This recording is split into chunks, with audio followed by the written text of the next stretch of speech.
जय हिंद दोस्तों। Alpha defence के एकेडमी की तरफ से आपका स्वागत है। जो भी छात्र बिहार पुलिस सिपाही की तैयारी कर रहे हैं उनके लिए बहुत समस्या है, क्योंकि कईयों का स्टैंडर्ड बहुत लो है, कई छात्र बहुत गरीब हैं। तो उनके लिए मैं शुरू कर रहा हूँ। आज से हम बिहार पुलिस की जो पहले क्वेश्चंस पूछे गए हैं या उनके मॉडल क्वेश्चंस हैं उनको सॉल्व करके आपके सामने विस्तार से प्रस्तुत किया जाएगा। तो शुरू करते हैं हम लोग आज के प्रथम प्रश्न से। उससे पहले जान लें कि ये जो क्वेश्चन सेट बना हुआ है ये 14/3/2021 में परीक्षा हुई थी, उसके प्रथम पाली में पूछा गया था। तो चलिए आपके स्क्रीन में दिख जाए, तो उतना जूम करना पड़ेगा इसे।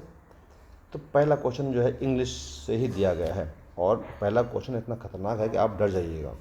क्वेश्चन है कि this sentence can be translated into English as, यानी कि ये जो सेंटेंस है इसको हम ट्रांसलेट कर सकते हैं इंग्लिश में किस तरह से। जो मेन वाक्य हिंदी का है वो आपको ये दिया हुआ है। अब इसको पढ़ना भी मुश्किल है अगर आपको नहीं आता। यह है ऊर्ध्व आधार, ऊर्ध्वाधार, ऊर्ध्वाधार और क्षैतिज। ये हो गया ऊर्ध्वाधार और ये हो गया क्षैतिज के बीच क्या अंतर है। मेन आपका यहाँ पे जो टेस्ट है वो है वोकेबुलरी का। आपकी वोकेबुलरी जो है वो कितनी स्ट्रांग है। तो ऊर्ध्वाधार को कहते हैं वर्टिकल, मतलब इस तरह की लाइन है, ऊपर से नीचे की ओर खींची गई लाइन। और जो क्षैतिज है इसका मतलब होता है हॉरिजॉन्टल, राइट टू लेफ्ट खींची गई लाइन। तो अब हम पढ़ते हैं कहाँ पे हमको हॉरिजॉन्टल और वर्टिकल लिखा हुआ है। पहले वाले में क्या लिखा हुआ है देखिए आप। पहले वाले में लिखा हुआ है what is the difference between longitudinal and latitudinal. दूसरे वाले में लिखा हुआ है लॉन्गिट्यूडिनल एंड लैटिट्यूडिनल। कन्फ्यूज़ करने के लिए 2 वर्ड दिया गया। अच्छा, नंबर 3 आपको दिया हुआ है पैरेलल एंड अपराइट। हमने यहाँ देखिए लास्ट में दिया है व्हाट इज़ द डिफरेंस, ये what is the difference between vertical and horizontal reservation. तो ये है हमारा आंसर नंबर डी। ठीक है,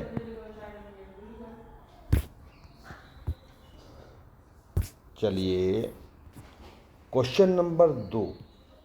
जी, क्वेश्चन नंबर 2 जो है इसमें पूछा गया है कि मीराबाई किस काल की कवयित्री थी।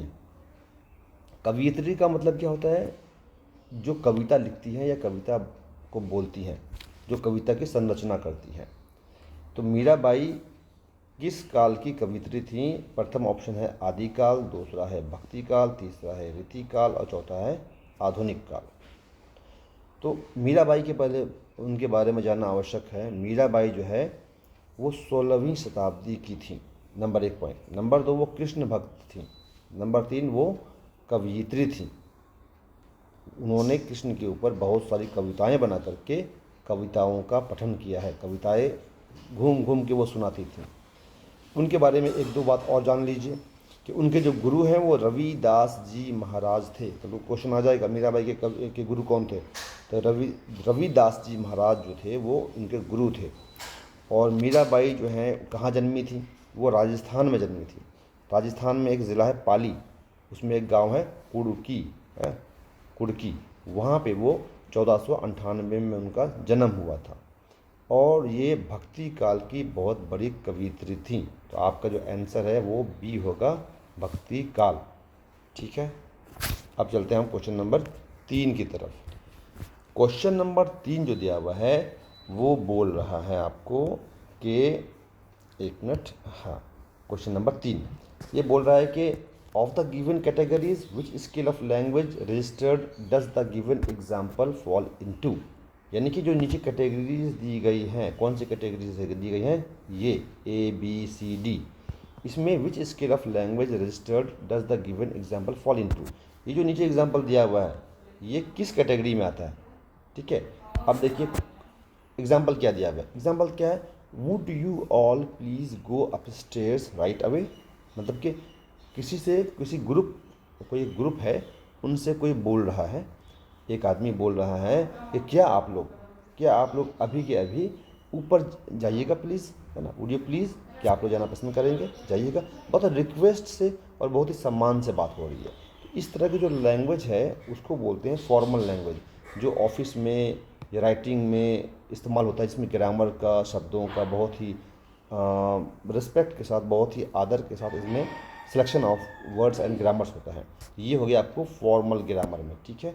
ये आप लैंग्वेज की कैटेगरी के क्लास जब अगर कभी हम करवाएंगे उसमें आप शामिल होइएगा, तो हर एक कैटेगरी के क्लास के बारे में आपको बताया जाएगा, ठीक है। तो ये आपको जो है would you all please go up stairs right away, बहुत ही सम्मानजनक तरीके से कही गई बात है, जिसमें ग्रामर का और बाकी चीज़ों का अच्छे से इस्तेमाल हुआ है। ये हो गया आपको फॉर्मल लैंग्वेज में। अब चलते हैं हम अपने अगले क्वेश्चन की तरफ। अगला क्वेश्चन है क्वेश्चन नंबर 4। क्वेश्चन कह रहा है आपसे कि ज़िंदगी नामा उपन्यास किसके द्वारा रचित है। 4 आपको ऑप्शन दिया गया है।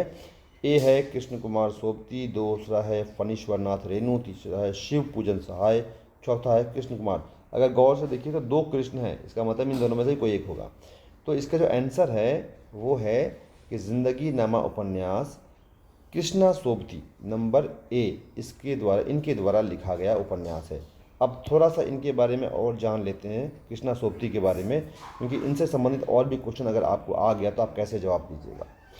तो ये जो है अकादमी पुरस्कार प्रदान किया गया था इनको, इस कृष्णा सोबती जो उपन्यास है इनके लिए, ठीक है। अकादमी पुरस्कार, ये साहित्य अकादमी पुरस्कार प्रदान किया गया था। कृष्णा सोबती की अन्य रचनाएं जो हैं उनका नाम है मित्रों मरजानी, है ना। क्या है, यहाँ देखिए मैं लिखता हूँ आपको, मित्रों मरजानी, ठीक है। अच्छा, इसके अलावा और जो लिखा गया था उनका नाम है डार के बिछुरी, है डार के बिछुरी। अच्छा, और जो इनके अलावा लिखा गया उपन्यास है वो है सूरजमुखी अंधेरे। क्या है, सूरजमुखी और अंधेरे, ठीक है, अंधेरे। तो ये जो आपका आंसर अभी है इसमें कृष्णा सोबती होगा। ओके, अब चलते हैं हम अपने अगला क्वेश्चन नंबर 5 है, जो कि अंग्रेज़ी से लिया गया है। ये भी क्वेश्चन नंबर एक की तरह लैंग्वेज की कैटेगरी से संबंधित है। क्वेश्चन कह रहा है कि read the following sentence and identify the register it belongs to. किस कैटेगरी में, किस रजिस्टर में आता है, लैंग्वेज की किस कैटेगरी में आता है। तो जो एग्जाम्पल दिया गया है वो ये दिया गया है, here are centre to hopes and aspirations and faith of the entire human race. अगर आप इसको देखिए तो बहुत ही अच्छी तरीके से ग्रामर का इस्तेमाल किया गया है, बहुत ही स्ट्रक्चर्ड वे में इसको यूज़ किया गया है। Here are centre to hopes and aspirations and faith of the entire human race. तो ये आएगा आपको नंबर बी फॉर्मल के कैटेगरी में, ये फॉर्मल सेंटेंस है। तो अभी हमने ये 5 क्वेश्चन सॉल्व किए हैं। अगर आपको अच्छा लगे तो ज़रूर आप इसको कमेंट कीजिए और मुझे डायरेक्ट मैसेज कीजिए कि क्या आप इस तरह के और क्वेश्चन चाहते हैं, और अपना रिएक्शन तो परमानेंट इस मैसेज को होल्ड कीजिएगा जब आप इसको, तो आप हर्ट एक पक्का भेजिए ताकि मुझे पता लगे ये आपको पसंद आ रहा है।